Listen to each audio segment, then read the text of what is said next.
एक नौजवान अपने घर की छत से पतंग उड़ा रहा था।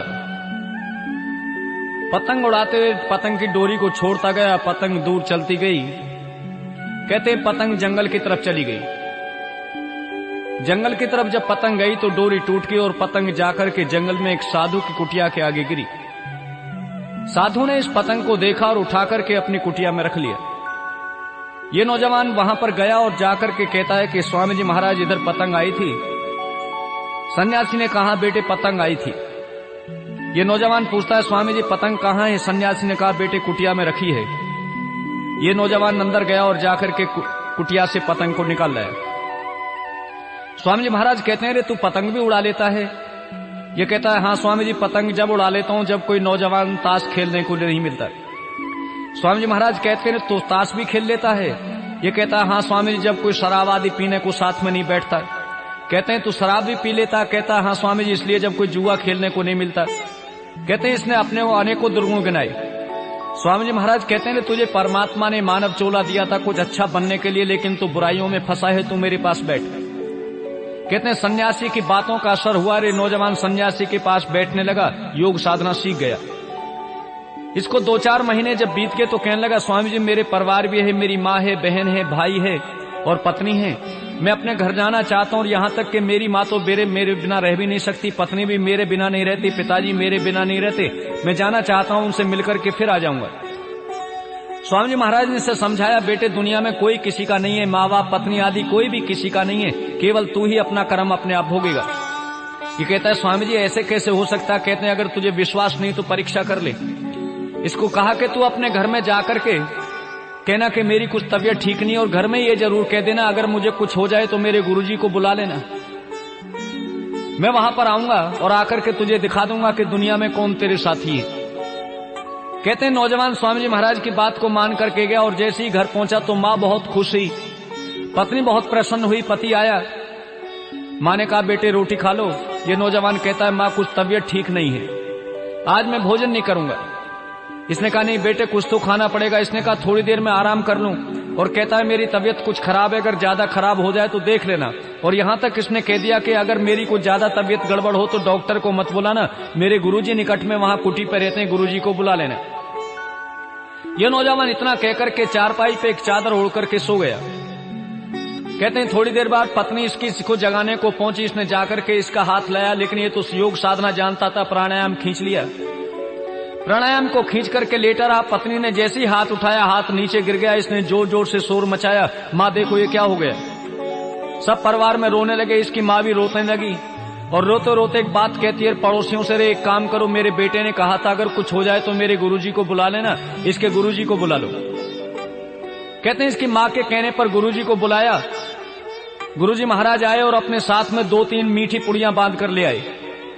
इन पुड़ियाओं को लेकर के ये कहते हैं देखो तुम्हारा बेटा तो दुनिया से चला गया, लेकिन मैं ऐसी विद्या जानता हूं कि तुम्हें बेटे से प्यार है, तुम ये पुड़िया खा लो, तो पुड़िया खाने से तुम संसार से चली जाओगी, तुम्हारा बेटा जीवित हो जाएगा। ये माँ कहती है स्वामी जी महाराज मैं पुड़िया तो खा लेती, लेकिन अभी देख लो अवस्था क्या है, अभी कोई ऐसा जल्दी तो नहीं है, और भी बेटा हो सकता है। इसके पिता को कहा कि तुम ही खा लो। कहता है स्वामी जी महाराज देख लो कोई पत्रा पंचांग आदि में अगर मेरे कोई बेटा हो तो फिर ऐसी कोई दिक्कत की बात नहीं है। कहते हैं सभी के लिए पुड़िया को लेकर के चले। जब पड़ोसियों को तरफ कहा तो पड़ोसी भी उठ करके चलने लगे। अंत में स्वामी जी महाराज कहते हैं चलो मैं ही खा लेता हूं। सब लोग कहते हैं हाँ स्वामी जी आप खा लो, सन्यासियों का जीवन ही परोपकार के लिए होता है। मिली हुई बात थी, सन्यासी ने शिष्य को बता दिया था मैं ऐसे करूंगा। कहते हैं सन्यासी ने पुड़िया को खाया और खा करके लेटे और ये नौजवान उठ गया। स्वामी जी महाराज कहते हैं बताओ बेटे इस दुनिया में कौन किसका है? ये स्वामी जी कहता है कि स्वामी जी महाराज दुनिया में कोई भी किसी का नहीं है, ना माँ है, ना बाप है, ना पिता है, ना बेटा आदि कोई भी किसी का नहीं है। इसलिए हम संसार में आए हैं तो किसी का मोह ना करके उस परमपिता परमात्मा की भक्ति किया करें।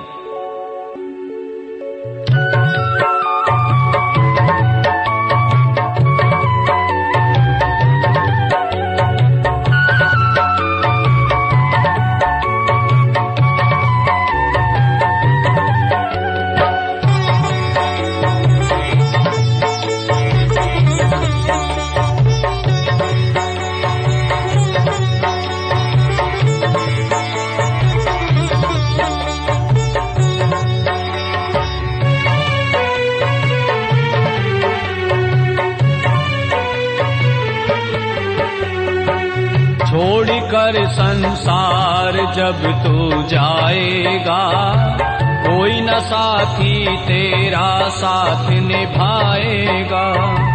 छोड़ कर संसार जब तू जाएगा, कोई न साथी तेरा साथ निभाएगा।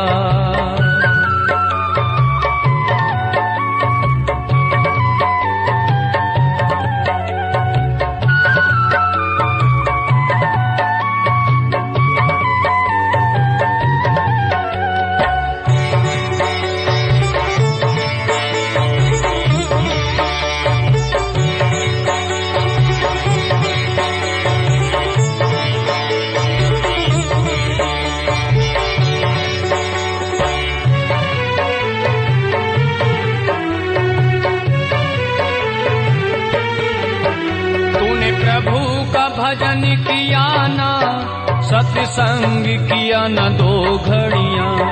तूने प्रभु का भजन किया ना, सत्संग किया न 2 घड़ियां। यमदूत पकड़ कर तुझको तेरे डालेंगे हथकड़ियां। कौन छुड़ाएगा, कोई न साथी तेरा साथ निभाएगा।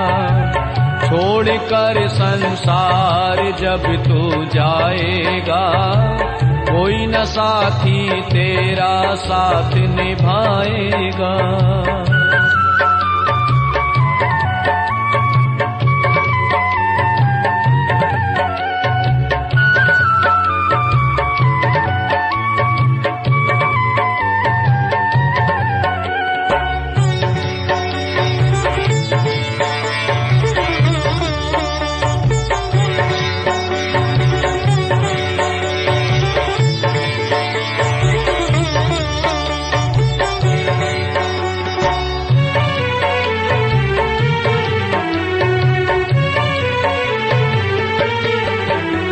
क्यों करता तेरा मेरा ये दुनिया रैन बसेरा।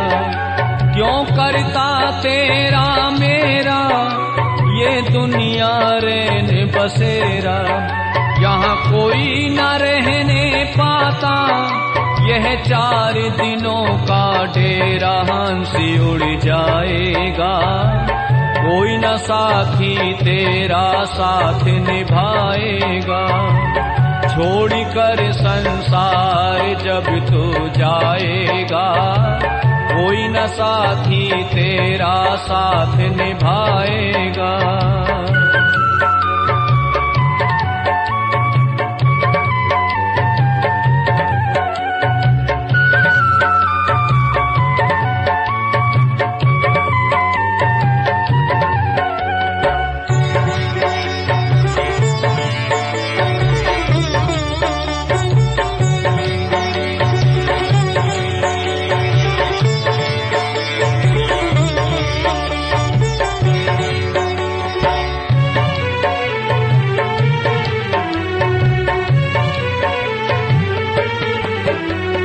पेट भरन की खातिर क्यों पापी कमाता निश दिन।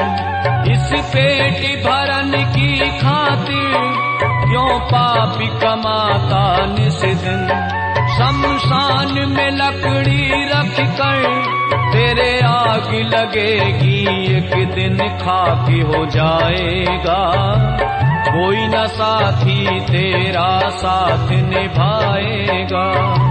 छोड़ कर संसार जब तू जाएगा, कोई न साथी तेरा साथ निभाएगा।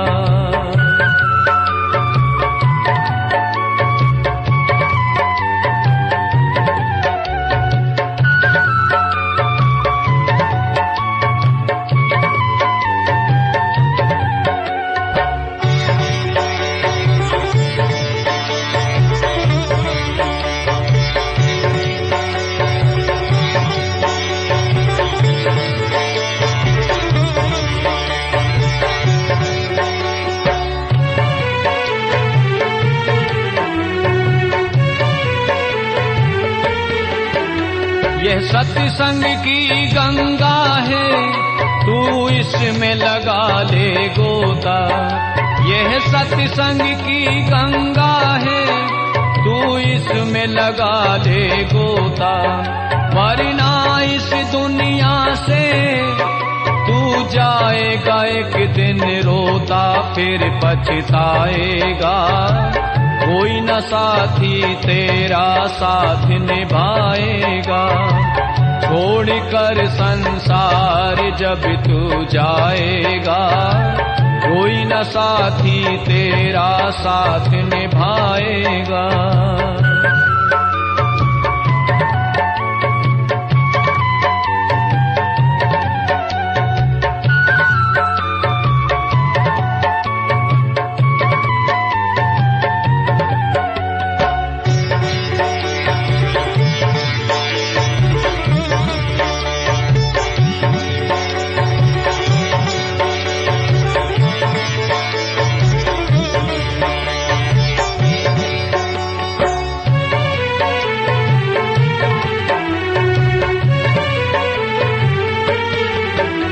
अब शरण प्रभु चरणन में तू प्रीति लगा ले बंदे। अब शरण प्रभु चरणन में तू प्रीति लगा ले बंदे। कट जाएंगे सब तेरे ये जन्म मरण के फंदे, मोक्ष मिल जाएगा। कोई न साथी तेरा साथ निभाएगा। छोड़कर संसार जब तू जाएगा, कोई न साथी तेरा साथ निभाएगा। छोड़कर संसार जब तू जाएगा, कोई न साथी तेरा साथ निभाएगा। छोड़कर संसार जब तू जाएगा, कोई न साथी तेरा साथ निभाएगा। छोड़कर संसार जब तू जाए